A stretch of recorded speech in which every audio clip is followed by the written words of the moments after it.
नमस्कार, आपकी आवाज देख रहे हैं आप और आपके साथ मैं हूं आसिफ शेख। आपकी आवाज में आज बात लव जिहाद और एमपी की शिवराज सरकार के बिल की। एमपी में लव जिहाद को रोकने के लिए जबरन धर्मांतरण के खिलाफ बिल को शिवराज कैबिनेट ने हरी झंडी दे दी है और अब 28 दिसंबर से शुरू होने वाले विधानसभा सत्र में इसे पेश किया जाएगा। 1968 के कानून को रद्द कर शिवराज सरकार नया कानून बनाने की तैयारी में है। सरकार ने बिल में मुख्य आरोपी के साथ ऐसी संस्थाएं जो आरोपी की मदद करती हैं उनके खिलाफ भी कड़ी कार्रवाई का प्रावधान किया है। सरकार का कहना है कि सख्त कानून से जबरन धर्मांतरण के मामले रुकेंगे, तो वहीं विपक्ष ने नए बिल पर सरकार की मंशा पर सवाल खड़े किए हैं। कई सवाल हैं जिनके जवाब जानने की कोशिश करेंगे। एक खास पैनल भी हमारे साथ जुड़ेगा, लेकिन आइए सबसे पहले एक रिपोर्ट देखते हैं।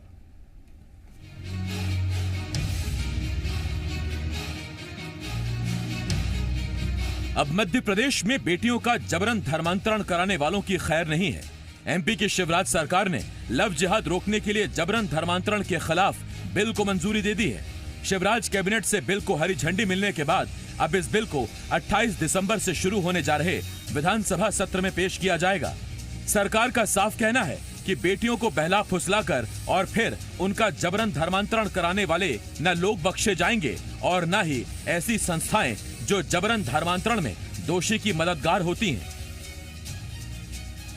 इसमें जो सामाजिक संस्थाएं हैं, रैकेट हैं, वो भी सजा का प्रावधान उनका भी किया गया है। उनकी जो संस्थाएं, उनके रजिस्ट्रेशन निरस्त किए जाएंगे और उन पर कानूनी कार्रवाई की जाएगी। कांग्रेस तो हमेशा समाज को तोड़ने के काम ही करती है, अभी भी वही करेगी।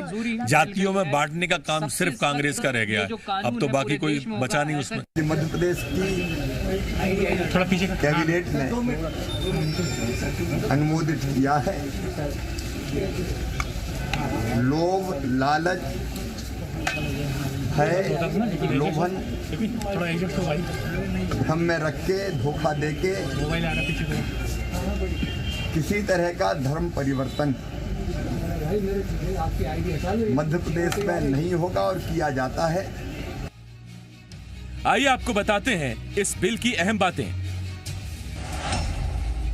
ये बिल जबरन धर्मांतरण को रोकने के लिए लाया जा रहा है। सरकार का कहना है कानून बनने से लव जिहाद के मामले थमेंगे। बिल में जबरन धर्मांतरण को संज्ञेय और गैर जमानती अपराध माना गया है। आरोपी की मदद करने और जबरन धर्मांतरण कराने वाली संस्थाओं के खिलाफ भी सख्त कार्रवाई होगी। ऐसी संस्थाओं के खिलाफ कानूनी कार्रवाई की जाएगी और उनका रजिस्ट्रेशन भी रद्द किया जाएगा। तो वहीं मुख्य आरोपी को 10 साल की सजा और 1 लाख रुपए का जुर्माना लगाया जाएगा। बिल की खास बात यह भी है कि ऐसी शादियों को रद्द कर दिया जाएगा और इसके बाद भी पीड़ित को खर्चे भत्ते और संतान को संपत्ति में अधिकार मिलेगा। इसके साथ ही इस तरह की मामलों की जांच थानेदार या थानेदार के ऊपर की रैंक का अधिकारी ही करेगा। बिल को कैबिनेट की मंजूरी मिलने के बाद जहां बीजेपी ने इसका स्वागत किया है, तो कांग्रेस ने सरकार पर निशाना साधा है। कांग्रेस का कहना है कि प्रदेश में पहले से लागू 1968 के कानून को ही तोड़ मरोड़ कर सरकार नया कानून बनाने की कोशिश कर रही है। निश्चित रूप से मध्य प्रदेश सरकार ने, माननीय मुख्यमंत्री शिवराज सिंह चौहान जी ने और उनकी मंत्रिपरिषद ने जो एक अति महत्वपूर्ण निर्णय, जिसको मांग मध्य प्रदेश में नहीं अपितु पूरे देश में लव जिहाद के मामले बढ़ रहे थे और उनकी आपराधिक प्रवृत्ति इसमें ज्यादा सम्मिलित। इस कानून के आने से अब बेटियों की सुरक्षा और बेटियों की जिंदगी से खेलने वाले व्यक्ति अब बच नहीं पाएंगे। ये 1968 का बना हुआ नियम है, कोई नया नियम नहीं है। और सर आज अब इसको किस तरह से इसको पॉलिटिकली उसको मोटिवेट करना, उसको तोड़ मड़ोड़ के जनता के बीच में प्रस्तुत करना, ये भाजपा का एजेंडा है। ये तो ऑलरेडी नियम कानून है, उसके संविधान में उसके धाराएं हैं, उस धाराओं के अंतर्गत वो नियम बना हुआ है। जो नियम बना है उसको सभी स्वागत कर रहे हैं, कौन उसके लिए मना कर रहा है। देश में जबरन धर्मांतरण के खिलाफ कानून लाने वाले प्रदेशों में अब एमपी भी शामिल हो जाएगा।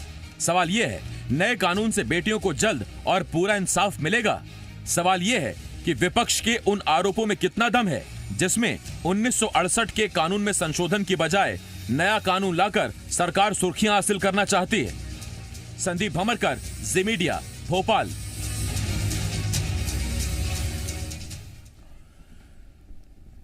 तो देश में उत्तर प्रदेश पहले ही धर्मांतरण के खिलाफ, जबरन धर्मांतरण के खिलाफ कानून ला चुका है, और दूसरी तरफ अब मध्य प्रदेश सरकार ने भी बिल का ड्राफ्ट तैयार हुआ पहले, उसके बाद शिवराज कैबिनेट की मंजूरी मिल गई और अब 28 दिसंबर से जो विधानसभा का सत्र शुरू होने वाला है, उस सत्र में, सदन में ये बिल लाया जाएगा और संख्या बल के आधार पर इसे कानून बनने में कोई दिक्कत होनी नहीं चाहिए। हमारे साथ 3 खास मेहमान इस वक्त इस डिबेट में जुड़ रहे हैं। हमारे साथ पूर्व मंत्री, पूर्व विधायक, बीजेपी के सीनियर लीडर दीपक जोशी जी, इसके साथ साथ कांग्रेस के सीनियर विधायक, पूर्व मंत्री ब्रजेंद्र राठौर साहब हमारे साथ जुड़ रहे हैं, और वरिष्ठ पत्रकार मनीष दीक्षित जी भी हमें ज्वाइन कर रहे हैं। मैं आप तीनों का बहुत स्वागत करता हूं। मनीष जी, ब्रजेंद्र जी, दीपक जी, बहुत बहुत स्वागत है आपका। सबसे पहला सवाल दीपक जोशी जी आपसे। दीपक जी, आज शिवराज कैबिनेट की बिल को मंजूरी, और कल शिवराज सिंह चौहान का होशंगाबाद के बाबई में एक बयान। आजकल गड़बड़ ज्यादा हो रही है क्या सर प्रदेश में? शिवराज जी ने भी कहा था कि अपन खतरनाक मूड में है आजकल। नहीं, देखिए, रामायण की चौपाई है, बिन भाई प्रीत नहीं होगा। तो जो मुखिया होता है उसका भय तो कहीं ना कहीं रहना चाहिए, चाहे वो पुलिस का मुखिया हो, चाहे समाज का मुखिया हो, चाहे शासन का मुखिया हो। तो ऐसे दृष्टिकोण में मुखिया का भय कहीं ना कहीं, भय नहीं, मैं तो कह सकता हूँ उसका एक जो वो रहता है, मतलब एक डर कि ये मौजूद है, इसके कारण हमको गलत काम करेंगे तो हमको कुछ ना कुछ गलती की सजा मिलेगी, तो ये होना चाहिए। लेकिन ये जो बात आप कह रहे हैं, शिवराज जी ने जो भाषा बोली है वो ऐसे लोगों के लिए बोली है जो अपराधी तत्व की श्रेणी में आते हैं, और पूर्व शासन ने भी कहीं ना कहीं माफिया के विरुद्ध आंदोलन करने की बात कही थी। अगर वो बात हो रही है और उसको ठीक दिशा में अंजाम दिया जा रहा है तो उसमें गलत क्या है? मुझे ये लगता है कि हमारे यहाँ जिस तेजी से ये काम बढ़ा था, अब उसमें मैं इस बहस में नहीं जाना चाहूंगा कि किसके क्या किस टाइम पे हुआ, लेकिन आज अगर शुरुआत हो रही है और शुरुआत को अच्छा मुकाम मिल रहा है तो ये कहीं ना कहीं प्रदेश के हित में है। मुझे अच्छा लगता है कि कहीं ना कहीं इस प्रकार की चीजें रुकेगी भी, और शिवराज जी ने जिस भावना से ये बात कही है, एक मुखिया के नाते उन्होंने कही है, और मुखिया के नाते वो बात कहने का उनको अधिकार भी मुझे तो लगता है।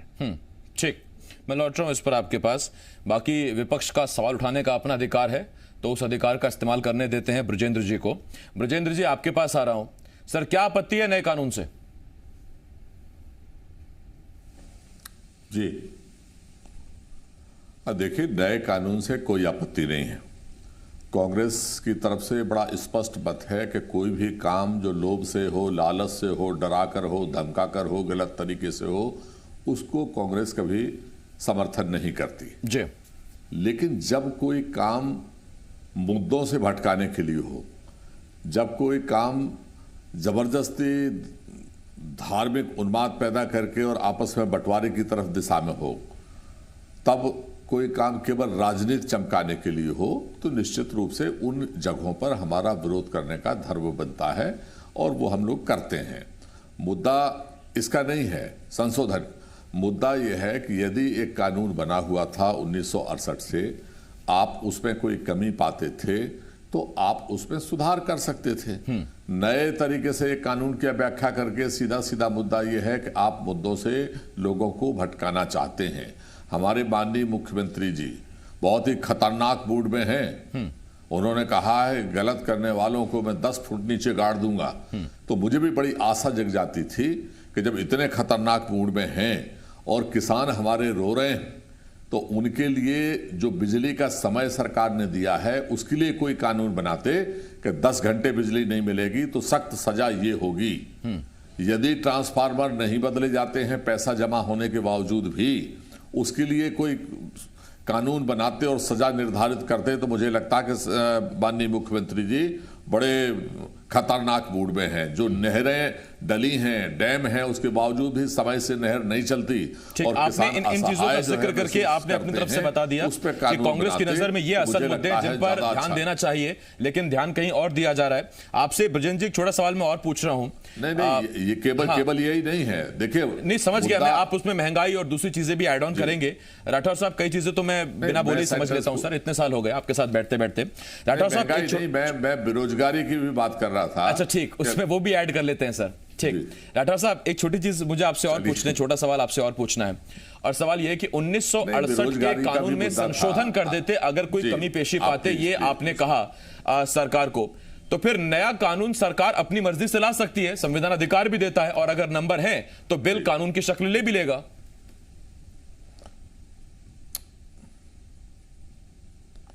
जी नहीं, मैं ये नहीं कह रहा हूं कि नहीं ले लेगा। देखिए अभी नंबर इनके केंद्र में है, इसकी वजह से जो है करोड़ों किसान जो है दर दर की ठोकरें खा रहे हैं, कोई सुनने वाला नहीं है, जो मर्जी आए वो चला रहे हैं। इनके पास मध्य प्रदेश में भी नंबर हैं, तो स्वाभाविक रूप से अच्छा हो बुरा हो, मूल मुद्दों के ऊपर चर्चा हो या ना हो, लेकिन इनको राजनीति चमकाने में किसमें फायदा है, वो उस मुद्दों को लाएंगे और लाएं, उसमें कोई दिक्कत नहीं। लेकिन मैं आपसे मेरा सेंटेंस छूट गया था, अस्पतालों में कोरोना में आप देख रहे हैं कि प्राइवेट अस्पतालों में किस तरीके से लूट मची है, निजी स्कूलों में किस तरीके से फीस के ऊपर लूट मची है।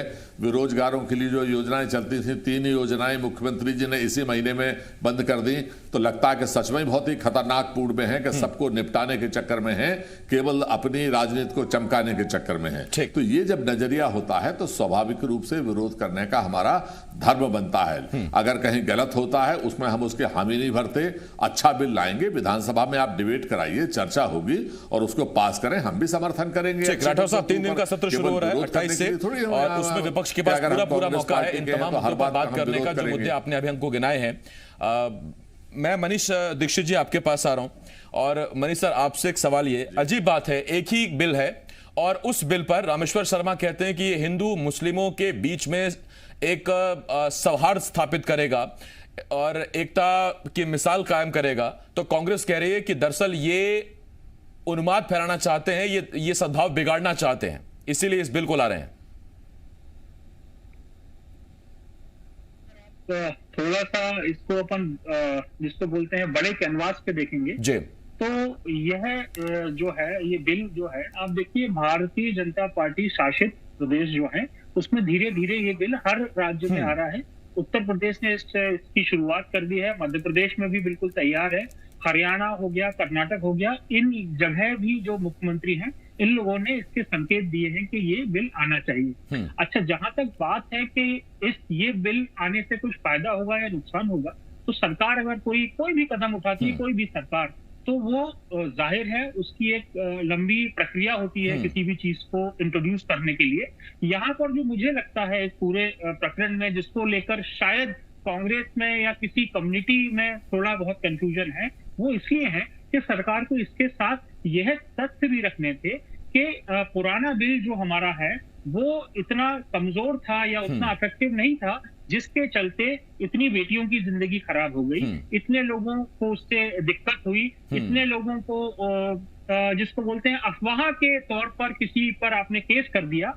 इस बिल में कई प्रोविजंस जो हैं वो बड़े उनका स्वागत करना चाहिए। और मेरा ये मानना है कि अगर एक बेटी के साथ भी, वो किसी भी धर्म की हो, किसी भी समाज की हो, अगर उसके साथ जबरदस्ती कोई काम करवाया जा रहा है, उसको बहला फुसला कर अगर कोई चीज हो रही है, तो उस पर रोक लगनी चाहिए। और ये बिल वैसा नहीं होना चाहिए। आसिफ, आपको याद होगा, एक हमने बेटियों की सुरक्षा के लिए मध्य प्रदेश पहला प्रदेश था जो एक कानून बना के लाया था कि अगर कोई किसी बच्ची के साथ अगर रेप की घटना होती है तो उसको फांसी की सजा होगी।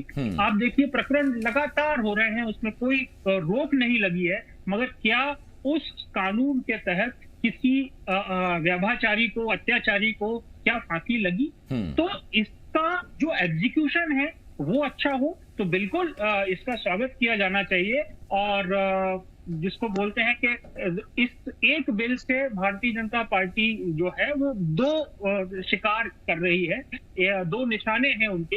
एक तो ये है कि जो उनका एक एजेंडा है जिसको लेकर चलते हैं, वो एजेंडा को लागू किया जा रहा है, और दूसरा ये भी है कि समाज में किसी भी वर्ग का व्यक्ति हो वो इस चीज का स्वागत करेगा कि किसी बेटी के साथ अन्याय नहीं होना चाहिए। ठीक बात है आपकी मनीष जी, मैं लौट रहा हूं इस पर आपके पास। दीपक जी आपके पास आ रहा हूं। दीपक जी, संवाद की कुछ जरूरत है क्या यहां? जैसा मनीष जी ने इशारा किया कि आपको जनता को पहले भरोसे में लेना चाहिए, बताना चाहिए कि क्यों संशोधन विधेयक नहीं ला रहे हैं, एक पूरा नया विधेयक आ रहा है, नया बिल आ रहा है। 1968 का जो धर्म स्वातंत्र्य अधिनियम है, कानून है, वो क्यों कमजोर है और उसकी जगह नए बिल को लाने की क्या आवश्यकता है? और ऐसे ही संवाद की आवश्यकता कांग्रेस बताती है किसानों के मुद्दे पर भी। नहीं, देखिए बीजेपी की पंच निष्ठाएं रही है और पंच निष्ठाओं में एक निष्ठा है सकारात्मक धर्मनिरपेक्षता। बीजेपी समाज को तोड़ना नहीं चाहती, समाज को जोड़ना चाहती है, लेकिन धर्मनिरपेक्षता का सही मायने में इस्तेमाल हो, ये बीजेपी का उद्देश्य रहा। अभी हम 370 हटाने के बाद का कश्मीर का अगर परिदृश्य देखें, तभी वहां के चुनाव ने सिद्ध कर दिया कि कहीं ना कहीं कश्मीर की जनता भी एक ऐसी सरकार चाहती थी जो आजादी के साथ, सहूलियत के साथ उसका विकास करे। जो पिछला परिदृश्य था कश्मीर का और आज का परिदृश्य है, उसमें काफी अंतर आया है। तो ऐसे दृष्टिकोण में सरकार ने जो चीज देखी है, हमारे यहाँ तो संशोधन बहुत बार हुए हैं कानून में, लेकिन ये संशोधन विशेष करके जो आज की परिस्थितियां निर्मित हुई है, लगातार कुछ घटनाएं ऐसी घटी है जिसके बाद लगता था कि इसके खिलाफ कोई कठोर निर्णय लेना चाहिए। और निर्णय लेने के साथ साथ जिस प्रकार से छोटी बच्चियों के साथ, अवयस्क बच्चियों के साथ एक प्रबोलन और कुछ बहला फुसलाने की बात सामने आई है, तो उसके लिए कई कठोर प्रावधान की व्यवस्था की गई है ताकि भविष्य में इस प्रकार की घटना निषिद्ध हो। इसलिए पार्टी ने, सरकार ने ये निर्णय लिया, लेकिन जनता को साथ में लेने के लिए, क्योंकि जनमत वाली सरकार होती है, जनता ने उसको अधिकार दिया है और लोक कल्याणकारी राज्य की स्थापना किसी भी सरकार का ध्येय होता है। तो लोक कल्याण के हित में कितनी बार फैसले ऐसे लेना पड़ते हैं जिसमें बहुत से लोग असहमत होते हैं, लेकिन समाज के लिए वो बहुत जरूरी है, तो उसको सरकार को अपनाना पड़ता है। पता नहीं जोशी जी, आपकी ये जो बात है जमीन पर कितनी सटीक बैठती है, क्योंकि अगर जनमत की ही सरकारें बनती हैं तो फिर क्यों सरकारों के दौरान आंदोलन होते हैं, वो चाहे यूपीए सरकार के दौरान रहे हो या एनडीए सरकार के दौरान रहे हो। खैर, अपनी अपनी वर्गों की मांग होती है, विचारधारा होती है, वो हो सकता है कि किसी विचारधारा से प्रभावित होकर आपको वोट दे, लेकिन आप ही के किसी फैसले पर ऐतराज भी जता दे। हाल में हमने बहुत सारे आंदोलन देखे हैं सरकारों के खिलाफ। जो एग्जीक्यूशन को लेकर जोशी जी सवाल पूछा गया है वो बहुत अहम है कि एक नया कानून यह भी बना था कि बच्चियों से, छोटी बच्चियों से रेप के आरोपी को, दोषी को फांसी की सजा मिलेगी। उसके बाद क्या मामले रुक गए? एग्जीक्यूशन बहुत अहम है और उसमें आप जानते हैं कि एग्जीक्यूशन में आपको फिर एक हिस्सा आपका है, आप अपनी तरफ से जांच करिए, चार्जशीट पेश करिए, और फिर उसके बाद एक हिस्सा न्यायपालिका का भी है। नहीं, देखिए, मनीष जी ने अपनी बात में कहा है, वो बात मैं मानता हूं कि पिछला जो एक कानून आया था, उस कानून के बाद चूंकि कानून हमारे यहाँ इतना वो है कि आदमी को बहुत बार उसको मौका मिलता है और वो कहीं ना कहीं उस चीज से बचने का प्रयास करता है और उसको बचने का मौका हमारे यहाँ मिल जाता है कोर्टों के माध्यम से। मैं ये नहीं कह सकता कि सभी जगह मिलता है, लेकिन इस कानून को नया बनने के बाद इसका जो विधिवत्ताओं के साथ विश्लेषण होगा, उसके बाद मुझे लगता है कि कानून का एजुकेशन बहुत साफ सुथरे तरीके से होगा और इसमें किसी व्यक्ति विशेष को चिन्हित नहीं किया जाएगा। सभी को जो इस कानून के दायरे में आएंगे उनके खिलाफ कार्रवाई होगी। मैं इस पर आपके पास लौट रहा हूं। राठौर साहब, आपके पास आता हूं। राठौर साहब, एक बहुत बुनियादी चीज मैं आपसे समझना चाहता हूं, जानना चाहता हूं। एक तरफ जब कांग्रेस की तरफ से यह कहा जाता है कि सांप्रदायिक सौहार्द बिगड़ेगा, समाज में जो ताना बाना बुना हुआ है वो इससे बिगड़ जाएगा, दूसरी तरफ आप ही कहते हैं कि किसी भी बेटी के साथ अगर गलत होता है तो फिर दोषी को सख्त से सख्त सजा मिलनी चाहिए, कांग्रेस इसके साथ है, और अगर दोषी को सजा मिल रही है तो फिर सांप्रदायिक सौहार्द उसमें कैसे बिगड़ गया? मुझे जरा ये क्लियर कीजिए, समझ नहीं पा रहा मैं।